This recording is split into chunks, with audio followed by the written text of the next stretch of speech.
नमस्कार दोस्तों, defence show में आपका स्वागत है। तो दोस्तों, भारत के डिफेंस एक्सपोर्ट के लिए बहुत अच्छी खबर निकल के सामने आई है कि मलेशिया भारत से भारी भरकम मात्रा में तेजस खरीदने जा रहा है और इसी के साथ ही साथ श्रीलंका भी डोरियर 228 एयरक्राफ्ट को खरीदने का प्लान बना रहा है। ये मैं आपको बताऊंगा और साथ ही इन डीलों में क्या रुकावट आ रही है ये भी हम जानेंगे। तो वीडियो में अंत तक बने रहिए। साथ ही लेटेस्ट खबरों के लिए चैनल को जरूर सब्सक्राइब करिए। तो चलिए वीडियो शुरू करते हैं। तो दोस्तों, जैसा कि मैंने आपको हाल ही की वीडियो में बताया था कि भारतीय तेजस फाइटर जेट जब दुबई में अपना एयर शो दिखा रहा था तब उसने वहां बहुत से देशों को अपनी ओर आकर्षित किया था और अब 15 से 18 फरवरी के बीच तेजस एयरक्राफ्ट सिंगापुर में अपना जलवा दिखाने वाला है। तो दोस्तों, दुबई एयर शो में इतना अच्छा प्रदर्शन दिखाने के बाद अब तेजस एयरक्राफ्ट के लिए बहुत से देश भारत के साथ डील करने की सोच रहे हैं। जी हाँ दोस्तों, और मलेशिया के साथ तो लगभग भारत ये डील फाइनली कर लेगा क्योंकि भारत मलेशिया को बहुत अच्छे ऑफर दे रहा है। तो दोस्तों, इन ऑफर्स को जानने से पहले मैं आपको ये बता देता हूँ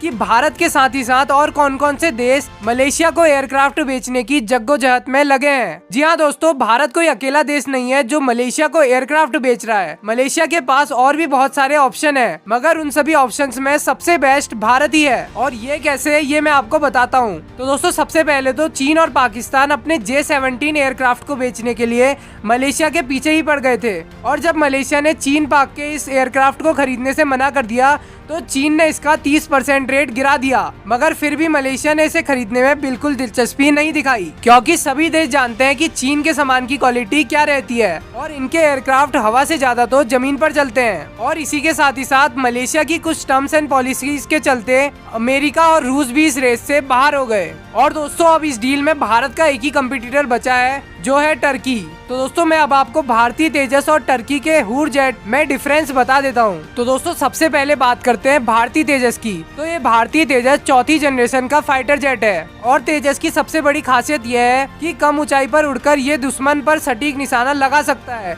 और ये दुश्मन के रेडार को चकमा देने में माहिर है। और साथ ही तेजस हवा से हवा और हवा से जमीन में मिसाइल दागने में भी सक्षम है और इसमें एंटीशिप मिसाइल बम और रॉकेट भी लगाए जा सकते हैं। इतना ही नहीं, तेजस लड़ाकू विमान के जरिए लेजर गाइडेड बमों से दुश्मनों पर हमला कर सकता है और साथ ही ये आधुनिक रेडार और मिसाइल जैमर से भी लैस है। और वहीं दूसरी ओर टर्की का हूर jet single engine double seater fighter jet है और ये 2022 के लास्ट तक अपनी पहली उड़ान भरेगा। और वहीं भारतीय स्वदेशी तेजस में रूसी RD-33 इंजन का इस्तेमाल किया जाता है जो टर्की के हूर जेट फाइटर जेट से काफी खतरनाक है। तो दोस्तों, अब मैं आपको बता दूं कि आखिर मैं क्यों कह रहा हूं कि मलेशिया भारत से ही तेजस जेट खरीदेगा। तो दोस्तों, भारत ने मलेशिया के सामने बहुत अच्छे ऑफर रखे हैं। पहला ऑफर तो यह है कि मलेशिया को तेजस के बदले कैश देने की जरूरत नहीं है क्योंकि हम उनसे पाम ऑयल जो कि एडिबल ऑयल भी होता है उसे ले लेंगे। और साथ ही अगर मलेशिया अपना कुछ बजट और बढ़ाए तो भारत तेजस में ब्रह्मोस का एरियल वर्जन भी फिट कर देगा। और दोस्तों, आपको तो पता ही है ब्रह्मोस कितनी ज्यादा खतरनाक मिसाइल है और इसके बारे में मैंने आपको बहुत सी वीडियो में बताया भी है। और इसी के साथ ही साथ भारत मलेशिया में ही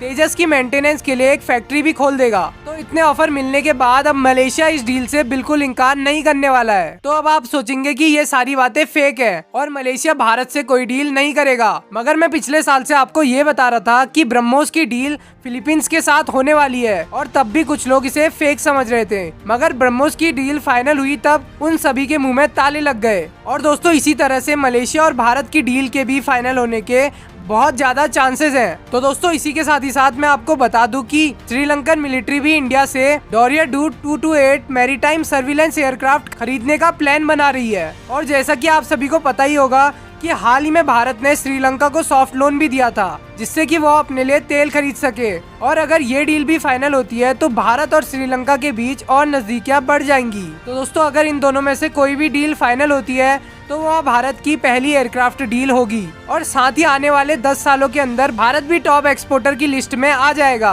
तो दोस्तों, आपका क्या सोचना है इस बारे में कमेंट सेक्शन में बताएं। तो अभी के लिए बस इतना ही। जय हिंद, वंदे मातरम।